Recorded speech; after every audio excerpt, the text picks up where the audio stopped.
And without further ado, we do want to bring on Derek Wingo onto the show. Derek, it is a pleasure to have you on. How are you doing this evening? Thank you for having me. I'm doing good.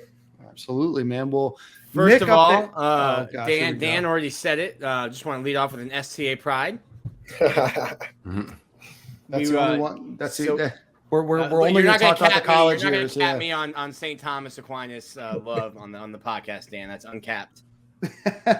They're gonna be sassy the entire time, Derek. How you doing, my dude? Good. How you doing? Good, man. Welcome to Stadium Miguel, man. Excited for this conversation. Well, Derek, before we get into your current time at the University of Florida, talk to us a little bit about the lead up, ultimately to committing to UF. But talk to us a little bit about growing up and kind of what got you, involved in football, and then ultimately when did you think that you would have the chance to play Division I football? Yeah, so originally I was born in Naples, Florida. That's kind of where I went to like middle school and elementary school. I started playing football at a very young age, around like five or six. And then kind of when high school decisions were kind of coming along, I wasn't sure on what school I wanted to go to. And we had heard about St. Thomas Aquinas, and we knew that it would be kind of a hard move for us, like obviously to move across the whole state, having my mom own a preschool her whole life. So she owns a preschool in Naples, Florida, and I had to move over to the East Coast with my dad. And we kind of commuted back and forth to see her. She'd drive over for every game. Going to St. Thomas, obviously, you know a lot about St. Thomas and their success. So, but to get into the University of Florida, my biggest decision was to go to St. Thomas, was to get to that next level. And it's a school that's kind of close in Florida, perfect weather. I had great coaches recruiting me previously, Coach Robinson.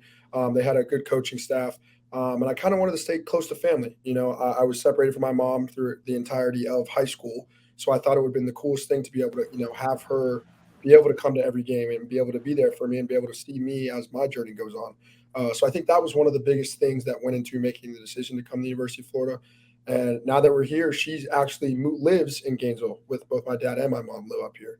So it's pretty cool. Talk to me about Mama Wingo's. Yeah, so I get that question all the time. So she actually does have her bakery here. She makes cupcakes, cookies, cakes, all of it customized. She can print out things that are all edible on it. She does them for the team. She'll bring them in, different goodies and stuff like that on special occasions and for birthdays and stuff like that. It's going pretty well. That's something that we've been very prideful about, so I'm excited for her. Is Kelsey Gomes giving her like a side eye when she's bringing that stuff in? She's like, hey, here's a list of guys that cannot have any of these baked goods. Yeah, there's like a number of who can have how many. How many can Big Dez have? He gets one cookie. That's it. He gets one sugar-free cookie. Oh, man. So, Derek, talk to us a little bit about your transition up to UF. Obviously, it's a big jump. Not only are you moving cities, but you're joining a new program, obviously making that jump from high school to college. What was that transition like for you? Well, also, too, at St. Thomas, if I'm not mistaken, you were mainly like an edge rusher as a linebacker, really, right? Yeah. And then you have your first season is that COVID season. And I heard a story. C-Rob hits you and is like, after the A&M game, it's like, hey, you're gonna have to learn all three of these linebacker positions. So yeah, hold on. I hate to do this to you guys, but can we do? I want to ask him because I know a lot of fans that remember your recruitment may want to know this too. So the secret visit and all of that, because your recruitment was just a commitment out of the clear blue sky. When you committed, none of us seen it coming at all. Secret visit went down that nobody found out after the commitment. So what was that like? What was that like? Give us a story on how all that went down. I'm sorry to cut all y'all off. No. We're trying to work linear here, so we're yeah. I don't want to get too far. Yeah, I guess I can talk about that now. It's been a while. So I came up here with the family. I used to come up here a little bit kind of under the radar, just to like visit some friends that I know that go here. So we kind of got up and some of the coaches hit me up. They're like, hey, do you want to come through, see the facilities, maybe talk to coach a little bit? And I was like, yeah, I had previously talked to them a little bit. And I've been around campus. I've met with those guys. I was in constant contact with Coach Robinson. So we get up there. We're in the office. We're talking with Coach Mon. We're on the phone with Tim Tebow. We're talking to him.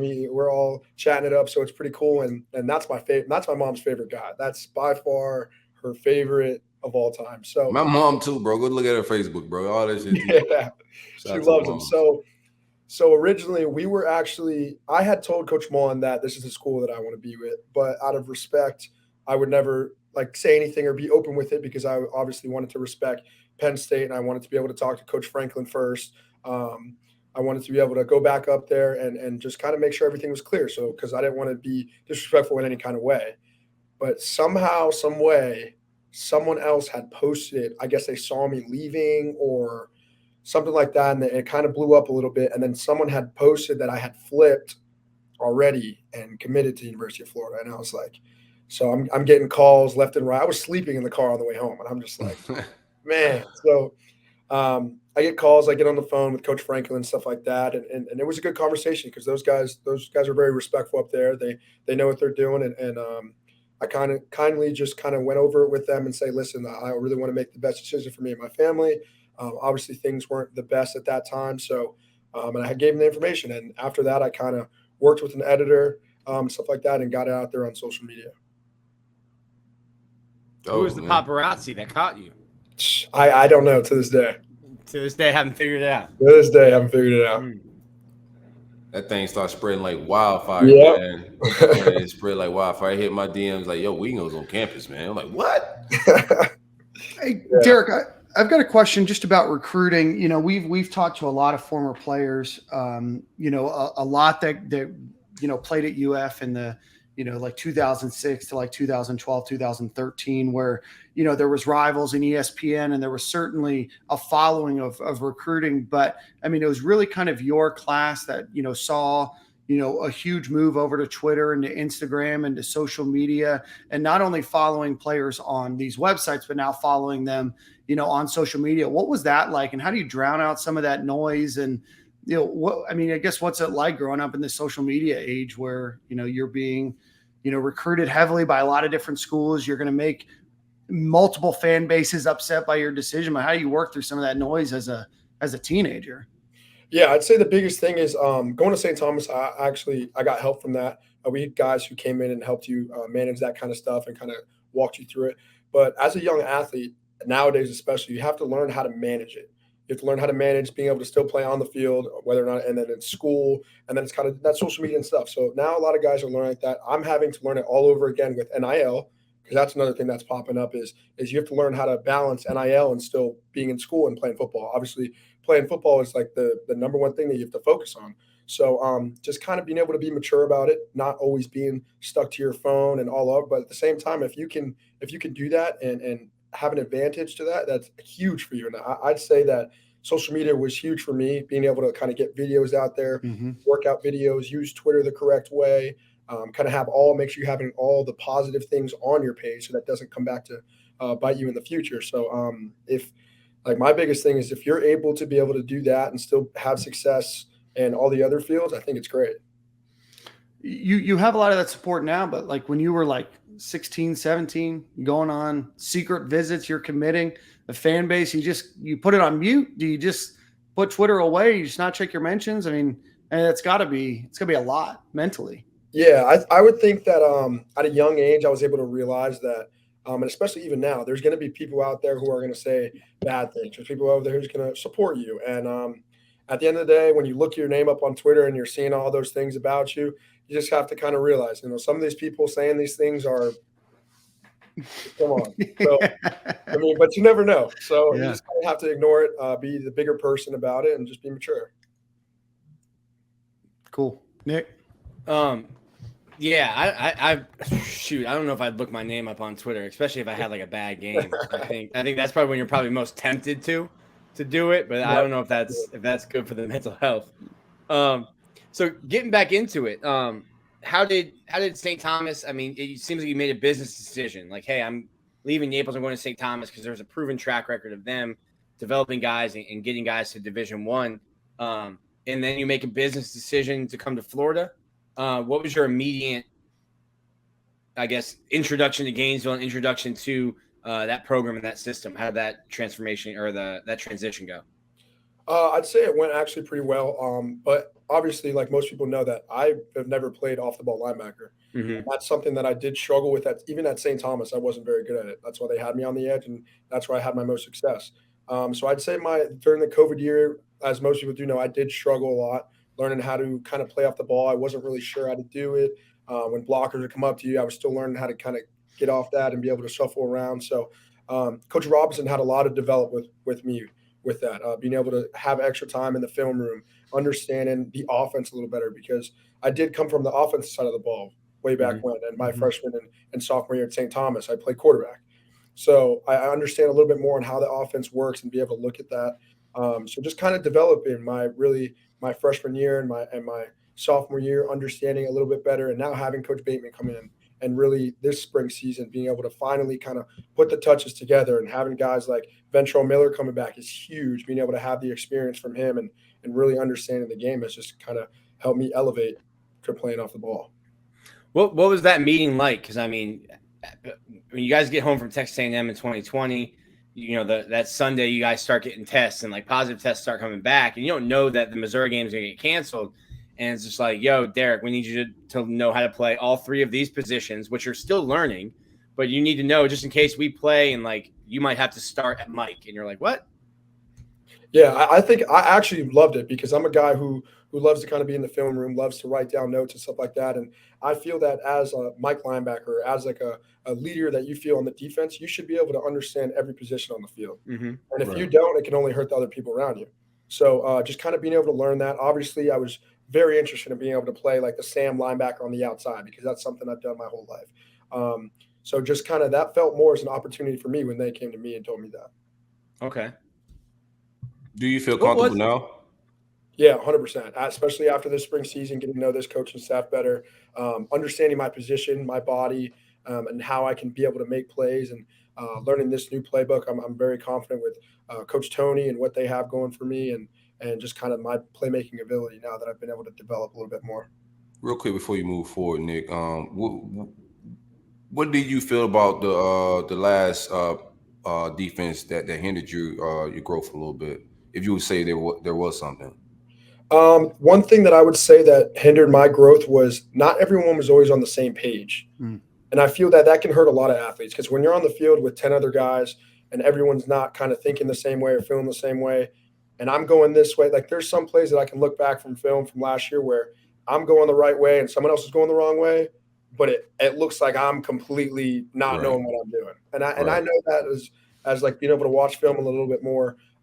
Everyone on defense, that's what makes great defense, is for everyone to be on the same page. And that's the big thing that Coach Tony and all them stress that this year is we're all going to be on the same page, know what we're doing. We're going to be going to the right places. And that's why I feel that our defense is going to have a lot of success this year. Was that between position groups or even in position groups, guys not being on the same page? I would say all around. I would say all around. We've heard a lot of rumors and people talk about it. Was it a complicated scheme? Was it, I mean, what was the reason that you feel like a lot of people were kind of running on different pages? I don't feel that it was like too complicated. I mean, obviously it's complicated for other people. Sure. Like I was not for Dan. Dan would definitely understand it. So and it was a little bit complicated. We did have to study a little bit more, but I'm not really sure. It would just be sometimes there'd be miscommunications a lot that was kind of unnecessary, and at the end of the day, it just ended up not working out. Yeah. What do you notice from the difference between maybe the old defensive staff and the new defensive staff? Obviously, you were very close with Christian Robinson. That's very noted. Obviously, you committed to Todd Grantham in that defense, and you have a whole new coaching staff. Coming in, you're learning different people. You're learning a different scheme. What's that transition been like for you? I think it's been very positive. With this new coaching staff coming in, their biggest thing was, we have to earn your trust just as much as you have to earn ours. And I think that was huge for Coach Tony and them to come in and really stress that. And that's one thing I'll give Coach Tony props 100%. If you sit in a meeting room with him or watching film with him, he's an absolute genius. And everything that he knows and learns from other coaches, whether or not it's in the NFL or here and there, he's able to trickle that down to us. And just kind of gaining their trust, understanding that they want what's best for us and is going to push us, and look back at our past couple seasons on the small things that we need to improve on. And everyone's always saying the tackling and the stuff like that. And we've been working on that in every practice on tackling drills and stuff like that, and breaking it down from the basics. Going back to your freshman year, real quick. You probably didn't know better because it was your first year, but now that you've been on campus and been through like a regular football season, how crazy is that to go back and look at everything you guys had to do just to play a game, and then it was 10 straight SEC games, and that was your introduction to college football, getting something stuck up your nose 3 times a week just to go have to play 10 straight games against SEC opponents. Yeah, obviously that was a big eye opener. I didn't really expect all that to go down, and I do give St. Thomas props with the schedule wise, because that was very kind of similar, being able to wake up early, go to the meetings, and going to practice, coming back to meetings. So that's one thing that St. Thomas really did prepare me for. Yeah, but the SEC is huge. Being able to come into the SEC as a freshman, not everyone, when you go on those fields, every guy is either just as big as you or much, much bigger. Everyone's weighing 230, 240 at receivers now. We have receivers weighing 230. So you got to understand that it's a bigger game. It's a lot faster. There's a lot more to learn. You can't kind of just go out there and play. So not playing Dillard and South Plantation anymore. Yeah. So go ahead. That definitely threw me off a little bit. What has Ventrell Miller been back in the fold? And I'm pretty sure having that veteran linebacker could help you as well as learning the position. What's it like having him back? I think it's amazing. Being able to just have his knowledge and experience. Obviously, he's been here for a pretty long time. He's playing a lot of big games. He kind of always has your back. He motivates you and kind of tells you where to go in certain sectors. So I love being on the field with him. He's a very good communicator as well.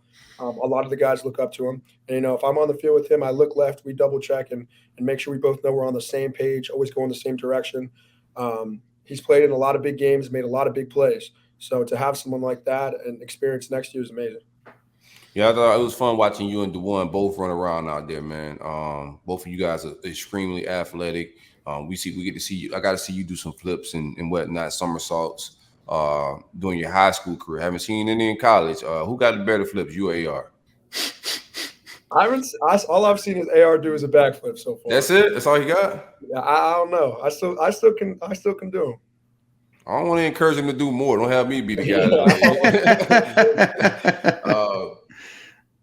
So you think you got more sauce than him right now? I think I could do more. Well, you're gonna get in trouble. He's gonna hear this, and then he's gonna start backflipping again. You're gonna get him in trouble. Yeah, that's gonna be my fault now. Following you. We'll get a Matt Baker story. Jeez. Derek, I want to look forward to this upcoming season a bit. Where do they have you playing the most? I mean, do you see a lot of rotation in your future, or what's kind of the upcoming season look like for you in your position? So as of right now, I've been kind of rotating both at the Mike and the Will linebacker. Obviously, not having as much depth, I wasn't being able to work as much on the edge. But I know that in this upcoming fall camp and stuff like that, I will be getting a little bit of more being able to be on the edge or the third down rushing from the outside. So that's something that I'm really excited for.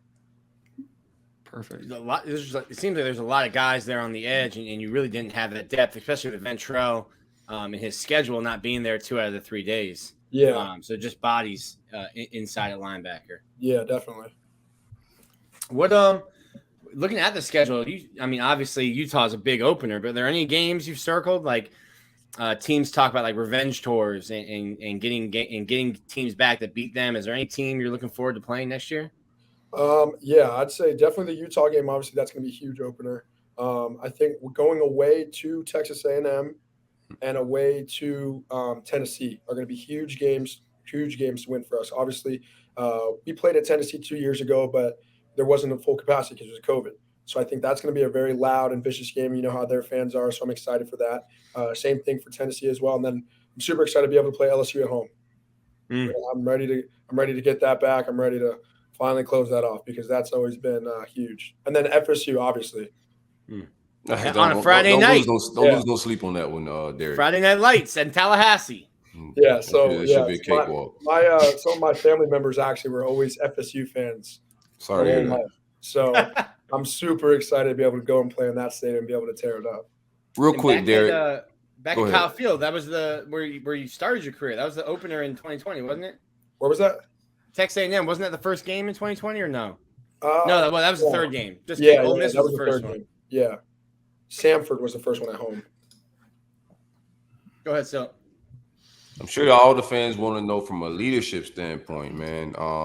That seemed like a big missing thing from this team last year was leadership.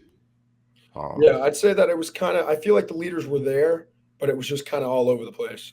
So I feel like there would be miscommunications. People always wouldn't be on the same page, like all Right. around, whether or not it's like being on the field or just um, being in the locker room and stuff. So that's one that I think that this year we've really kind of brought together and we've realized and recognized to be able to trust one another, to be able to look to each other for certain things, and be able to understand that we have to hold each other accountable for the things that are going on, whether or not it's off the field, on the field. It's little things, and they do come back to get you, and the little things mean a lot. So that's something that I'd say this team so far is taking advantage of. Dope. Derek, we want to ask you a question. Silk normally asks this question. Nick asked it last week. We were talking about who has the best hands on the team. Best hands on the team. And we're not talking about wide receiver. We're not talking about tight end. We're just talking about best hands. Fisticuffs. Old-fashioned square up. Best hands on the team. Anybody, like any position? Yeah. Pound for pound, man. Hate to say it, but I think AR is up there. Word? Yeah. Man, you better take that flip take back. You're up here talking. You're writing checks saying that you're better flipping than him, and right. he might end up just throwing hands. I hope you don't take that personal. I like that. I like that the quarterback can throw hands and stay in the paint. How is Anthony Richardson? That's my guy. I'm very high on AR, bro. I've been waiting on him just to take the bull by the horns, as the people say. What is he like as a leader? I think he got all the tools, and it seems like he has the aura of a leader and ready to do what he got to do from a leadership standpoint. But what is he like in the locker room with you guys? Yeah, so I've been able to see that as like when I first came into now. Obviously, the team around him has been able to gain a lot of respect for him. He's always kind of doing the right thing. He's always working after. He's always working extra. So everyone's been so excited for him as well to kind of, really get out there and be able to lead. The biggest thing I'd say that he's improved on is also being vocal. And now he's more of a guy who knows that this is his team. He needs to take over, and he really needs to have trust in everybody and be able to make big plays at big time moments. And I think he knows that and he understands that. So maybe just not his time. Like when he was a freshman, you obviously had Kyle Trask. Last year, Emery's the starter. Was it just like not his place to be vocal previously? No, I don't think so. I think he definitely was still vocal in the times before because everybody knew, and they would kind of bounce back on each other. But I think he really understands now that this is his time, and he is like the kind of the face of our team. So he's been waiting for this, and I'm excited for him to go out there and really be able to dominate. Yeah. Likewise. Derek, want to talk to you. We appreciate the Gator Collective for helping us bring you on today, but want to talk about name, image, and likeness and what that has meant to you. Geez, get together, Dan. What that's meant to you over the last year or so, and what your experience has been like. Yeah, I think NIL is huge for athletes now. To be able to benefit from all these different things, and on top of your like COA or whatever it might be. Being able to build your brand, that's the biggest thing. I think whether everyone kind of has their own merchandise, they're able to go out into the public and do signings and kind of do deals with brands, rep different brands, be able to get packages for stuff to be able to use and promote for them. I think it's absolutely huge. It benefits the athletes probably tremendously, being able to have like certain clothing or just being able to have certain tools that they need to be able to go out on a daily basis. I mean, now personally, NIL is helping. I'm taking my mom out to dinner and I'm bringing her dinner. So that's something that I've always looked forward to do. And I know that athletes coming into college, a lot of them are big on family, and they always talk about taking care of their families. And now at such a young age, you're able to do that now. So I think that's huge. Personally, it's huge for me. And I hope it kind of keeps going well because it's been going well so far. How does it feel to have moms right there in town like that, man? I feel like it's amazing. Anytime I need something or she, even when she needs something, I go over there, I hang out. We'll kind of make dinner together. We'll have dinner. I'll go over there, play board games with her sometimes. And it's really good. She doesn't bother me. She doesn't kind of get into my business. but she makes sure that it's known that she's always there if I need something. So it's good. You're super mature, bro. Where you get that maturity from, man? I think it's definitely from Some mom. kids can fake. Some kids can fake it, bro. I can Mhm. tell. You know what I'm saying? But it seems authentic. Where you get that maturity from? Moms? I think it's definitely from mom and probably maybe some of my past coaches. And Oh. dad's big on being strict, being by the book, and knowing what's right. So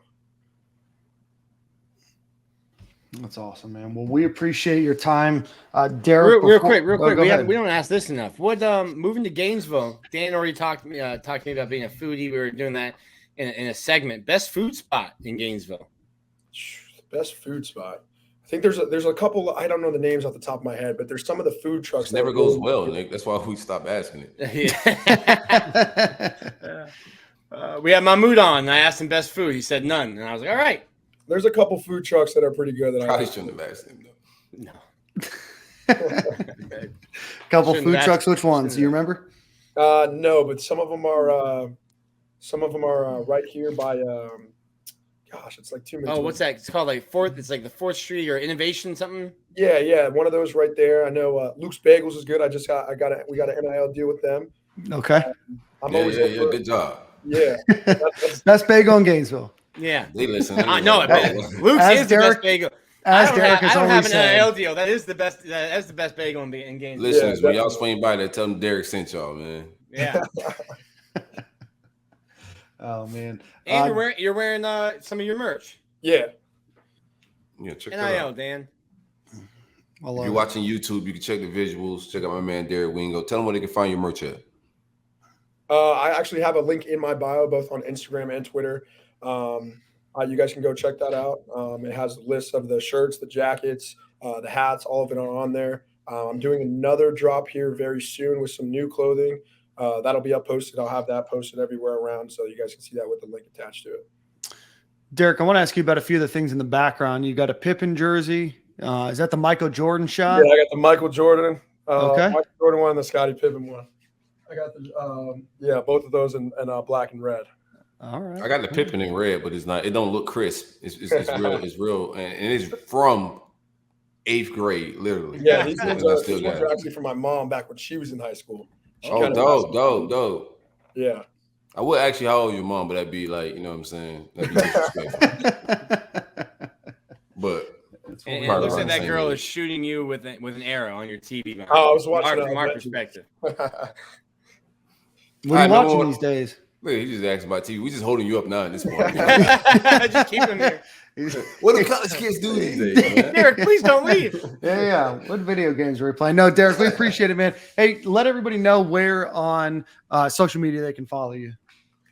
Derek Wingo is just my Instagram. Derek Wingo is also my Twitter. And I have a TikTok that's actually Derek Wingo 15.